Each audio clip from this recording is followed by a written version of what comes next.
Absa Elimanouane. Bonjour. Mesures de protection de l'emploi salarié, l'État confine le patronat. C'est le titre qui barre la une de Sud Quotidien. Le quotidien du groupe Sud Communication indique que l'État prend les devants en prenant la décision de soutenir le secteur de l'emploi afin que les conséquences du Covid-19 ne découlent pas sur des pertes d'emploi massives. L'ordonnance numéro 1/2020 du 8 avril 2020 aménage, d'après notre confrère de Bourguiba, des mesures dérogatoires au licenciement et au chômage technique durant la période de la pandémie Covid-19. Les conséquences économiques du coronavirus constituent une menace réelle pour l'emploi avec les données assez préoccupantes reçues des inspections du travail et de la sécurité sociale. Amar Diop de l'inspection régionale du travail déclare dans les colonnes de Sud Quotidien, je cite, « Effectivement, un code peut être modifié par une ordonnance, rien ne l'empêche. » Fin de citation. Macky interdit tout licenciement, titre l'AS avec les menaces sur les emplois à cause du Covid-19. Atténuation des effets néfastes et pervers du Covid-19 sur l'emploi. L'État adopte 4 mesures clés. Macky bannit licenciement et chômage technique sous-évalué. Estime critique. Enquête s'intéresse aux impacts Covid-19 sur les entreprises sénégalaises et titre sur stopper l'hémorragie. Enquête rapporte que pendant que la furie de la Covid-19 s'abat sur l'économie, l'État refuse de jeter les armes. Grâce aux partenaires et au recadrage budgétaire, il a mobilisé 986 milliards de francs CFA. 458 donateurs, 29,6 milliards de francs CFA, titre Le Soleil en abordant les réponses à l'appel présidentiel pour contribuer à la lutte contre le Covid-19.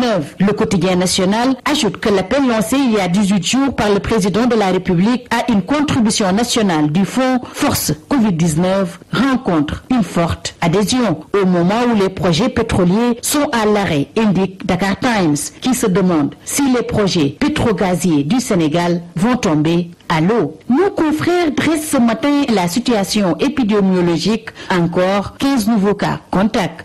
La progression de la maladie à coronavirus se poursuit même si les effrayants cas communautaires sont absents depuis 2 jours, souligne critique. Libération affiche « Ne dormons pas sur nos lauriers » et reprend ainsi les propos d'Abdoulaye Diouf Sarr, le ministre de la Santé et de l'Action sociale. Le ministre poursuit « Il faut savoir que les contacts sont déjà identifiés et suivis. Notre seule inquiétude, ce sont les cas communautaires. » Abdoulaye Diouf Sarr lance cet appel à la jeunesse du Sénégal après avoir constaté des rassemblements sur les plages. Il déclare « Ce combat contre le virus est avant tout celui de la jeunesse. Il n'y a pas de secret. Le seul moyen de gagner cette guerre est de respecter scrupuleusement l'ensemble des recommandations du ministère et du corps médical. » Les rassemblements dans plusieurs zones de Dakar intéressent également Tribune qui titre sur « Voyage dans le virus de l'inconscience » avec les directives des autorités bafouées. Comme si le Covid-19 n'est que chimère. Tribune rapporte que le gouverneur de Dakar sort la matraque. Il durcit les restrictions dans Vox Populi pour stopper l'explosion des cas de Covid-19. Les marchés flottants fermés, les grands marchés en sursis, l'armée en renfort de la police et de la gendarmerie pour faire respecter les mesures dans les transports, les lieux publics et sur les plages. Fermeture de commerce non essentiel des marchés flottants. Application rigoureuse des mesures d'interdiction de rassemblement.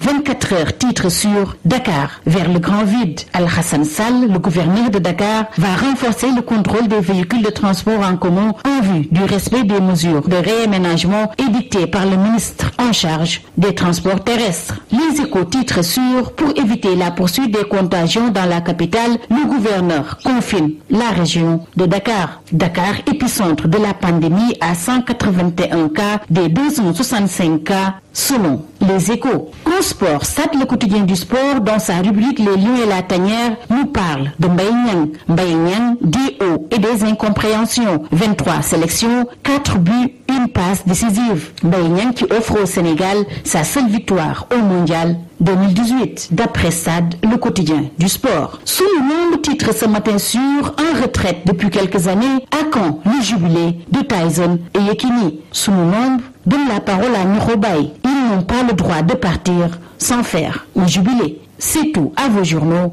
et très bonne lecture.